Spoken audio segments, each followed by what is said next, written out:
Olá, você que assiste meu canal, de volta aqui para mais uma resenha. Eu tô ainda lendo, não consegui terminar a nossa biografia do Da Vinci. Ainda tô passando um pouco mais da metade. Essas últimas semanas eu tive bastante coisa para fazer referente ao meu mestrado. Então eu resolvi trazer para vocês aqui uma resenha sobre um livro que eu falei no último, que é o Mentiram para Mim sobre o Desarmamento, do Flávio Quintela e Benê Barbosa, tá?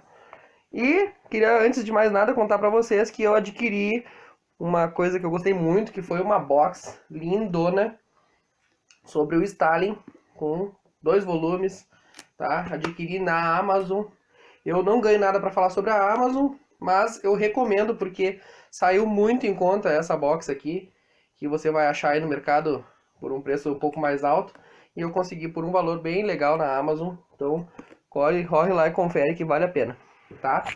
Mas voltando aqui para o nosso livro sobre Mentiram para Mim sobre Desarmamento, eu fiz algumas anotações, como no último. O livro é escrito por 2 autores, como eu falei, Flávio Quintela e o Benê Barbosa, tá? Que são especialistas em segurança pública e defensores da posse de arma no Brasil.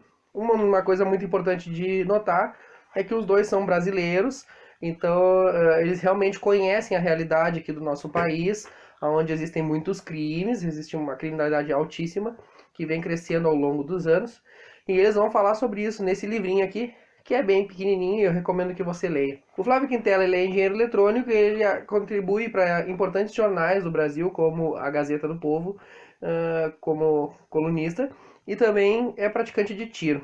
E o Benê Barbosa, você deve conhecer, já deve ter ouvido falar, é um especialista em segurança pública, bacharel em direito e defensor do porte de arma, do direito da porte de arma para os brasileiros.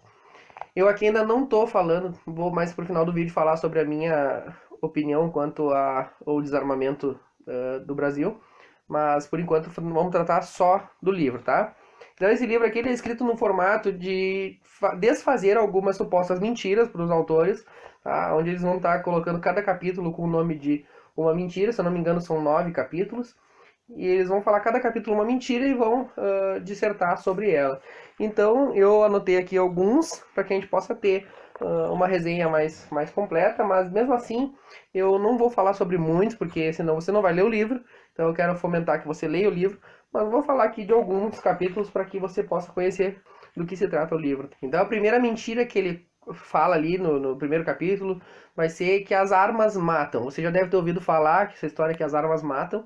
Isso, segundo o autor, isso vai ser uma mentira, porque na verdade quem mata é, obviamente, o ser humano que usa a arma de forma incorreta, no caso de acidentes que acontecem, ou de forma correta.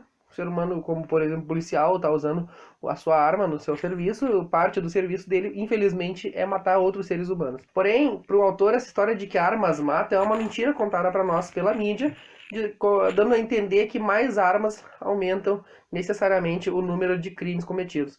Mas, na verdade, existem alguns casos contados de pessoas que evitaram crimes pelo simples fato de ter uma arma em casa. Como, por exemplo, ele cita a história do seu Lauracy, que era um senhor que tinha 2 armas em casa, que era para proteção da sua filha e da sua mulher, e porque ele passava muito tempo longe de casa para o trabalho. Então, num determinado momento, essa história do senhor Lauracy, que é verdadeira, consta no livro, a mulher do Lauracy ouve um rapaz alguém entrando na sua casa, ela vai verificar a porta e verifica que realmente tem um cara tentando entrar, e ela tenta fechar a porta, mas já é tarde porque ele já tinha colocado um pé entre a porta e a parede. Então ela grita para a filha dela, pega a arma do Zé, que é o pai, o Lauracy. E ao fazer isso, o próprio bandido já corre. Então o autor vai defender que o fato de tu brandir uma arma, ou de tu dizer que tem uma arma, o simples fato de tu alegar que tem uma arma em casa, já é o suficiente para... simples fato de tu dizer que tem uma arma em casa é o suficiente para correr com o meliante, tá? Outra coisa que ele acredita ser importante é o fator noticiabilidade. Então os autores vão dizer que na verdade não faz sentido para a mídia se trata de empresas privadas, como por exemplo as redes grandes de televisão que você conhece. Não faz sentido para elas noticiar coisas como, por exemplo, um ônibus que chegou bem ao seu destino. Então não dá audiência e não dá, obviamente não dá lucro, se não tem audiência não tem lucro, você noticiar coisas boas, mas dá audiência você falar que alguma coisa aconteceu, por exemplo, um ônibus capotou.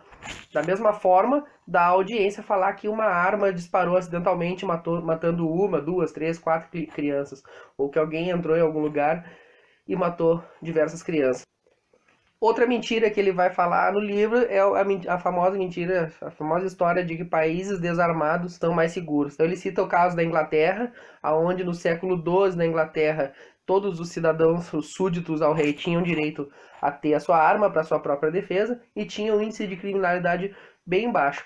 E aí lá no século 20, 21, principalmente após a Segunda Guerra, a Inglaterra vai modificar suas leis, diminuindo muito a posse de armas pelo povo, e isso vai aumentar muito a criminalidade nos últimos 70 anos, principalmente na Inglaterra. Então, segundo dados de 2013, isso está no livro, tem a fonte se você quiser procurar no livro, segundo dados de 2013, a taxa de crimes na Inglaterra está 80% maior do que a taxa de crimes nos Estados Unidos, onde você sabe muito bem a legalização e a posse de armas é muito mais facilitada aqui no Brasil do que na Inglaterra. E ele vai citar que outros países como a Austrália e a Irlanda seguiram esse mesmo caminho da desregulamentação das armas e nunca viram uma taxa de criminalidade tão alta quanto tem visto nos últimos anos.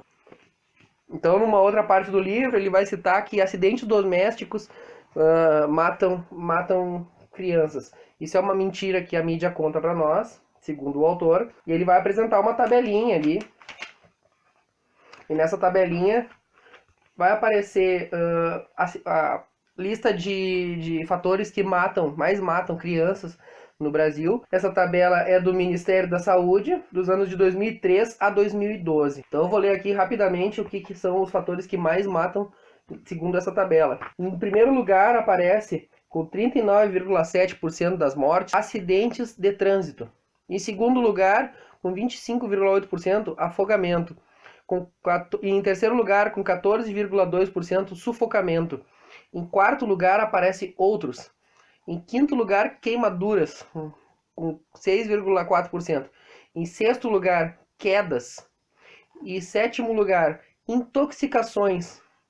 E em oitavo lugar, ou seja, o último lugar dessa tabela, dentre os 10 primeiros, mas o oitavo lugar, com apenas 0,7% dos casos, armas de fogo. Então, segundo o autor, se fosse o caso de acidentes matarem por causa de armas, então também teríamos que proibir piscinas, teríamos que proibir fogões em casa, teríamos que proibir as crianças de andarem de carro e todo o resto. Então vale pensar sobre essa questão das armas matarem por acidente. Uma última mentira, segundo o autor, que eu resolvi falar aqui, foi que qualquer cidadão de bem pode comprar uma arma no Brasil. Isso, de certa forma, é uma mentira, segundo o autor, porque dentro da lei, qualquer cidadão acima de 25 anos que preencha uma lista de pré-requisitos, que não tenha antecedentes criminais, que passe num teste, pode comprar a sua arma se quiser para ter a posse da arma em casa, não para ter o porte na rua. Porém, um quarto critério para ter a posse da arma no Brasil é passar por um aval do Ministério da Justiça, se não me engano, ou do Ministério da Defesa. Me deu um branco. Mas enfim, esse quarto requisito faz com que seja um critério meio subjetivo, onde você vai ter que fazer um termo por escrito, de próprio punho, alegando que você tem uma real necessidade de ter a arma na sua casa. E isso vai levar o autor a discutir o que seria uma real necessidade. Talvez você ache que a sua zona é insegura, mas você, na verdade, mora num bairro tido como seguro no Brasil. Sabemos hoje que nenhum bairro é seguro no Brasil. Então, por exemplo, eu moro numa zona bem afastada da cidade, zona rural, e talvez precisasse ter uma arma dentro de casa e não posso ter, porque é difícil chegar tanto pelo fator desses 4 critérios, quanto pelo fator financeiro, que é bem pesado para ter uma arma. Então, essas foram as mentiras que eu resolvi contar para vocês sobre o livro, onde o autor expõe essas mentiras supostas.